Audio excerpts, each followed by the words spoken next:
નમસ્કાર મિત્રો, સ્વાગત છે તમારું આપણી યુટ્યુબ ચેનલની અંદર.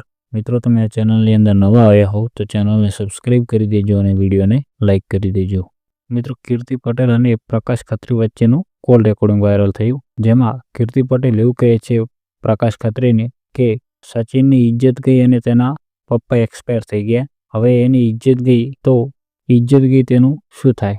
એટલે પ્રકાશભાઈ એવું કહે છે કે તમને કોણે કીધું? સામેવાળા વ્યક્તિએ કીધું. એટલે કીર્તિ પટેલ એવું કહે છે કે ના, એને કીધું કે ના કીધું એ તો 2 નંબરની વાત છે. પછી પ્રકાશ એવું કહે છે કે સચિનના પપ્પા ગુજરી ગયા એનું કારણ એ નહોતું. સચિનને મેં 15થી 20 વખત સમજાવ્યો કે મારી દીકરીની ઉંમર હજી નાની છે, તેને એટલી બધી ખબર પણ નથી પડતી. તું મહેરબાની કરીને એની સાથે વાત ના કર. અને તેમ છતાં પણ સચિન ના માન્યો.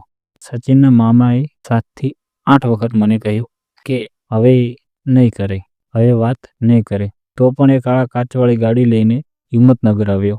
અને પછી કીર્તિ પટેલ એવું કહે છે કે તમારે તેને પ્રેમથી સમજાવો તો એ સમજી જાત, પણ તમારે આ રીતના બધી કલમો લગાવી નથી અને તેના મામાને પણ ફસાવા નહોતા.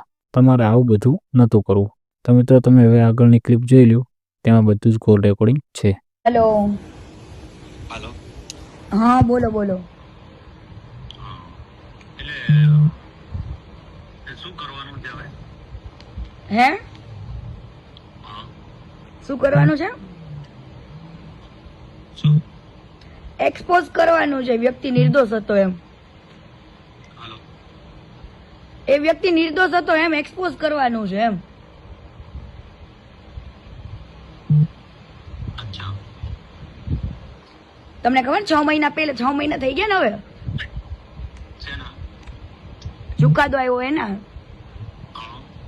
તમને ખ્યાલ જ હશે, કેસ લડતા હતા, નથી ખબર? હમ. એટલે તમને એ સામેવાળા એવું કહે છે કરવાનું? એ વ્યક્તિની જયારે ઇજ્જત ગઈ, એના પપ્પા એક્સપાયર થઈ ગયા, બરાબર, તો હવે એની ઇજ્જત ગઈ છે. એ સામેવાળા વ્યક્તિએ કીધું ન કીધું 2 નંબરની વાત છે. એના પપ્પા ગુજરી ગયા એનું કારણ આ નતું. શું હતું તો?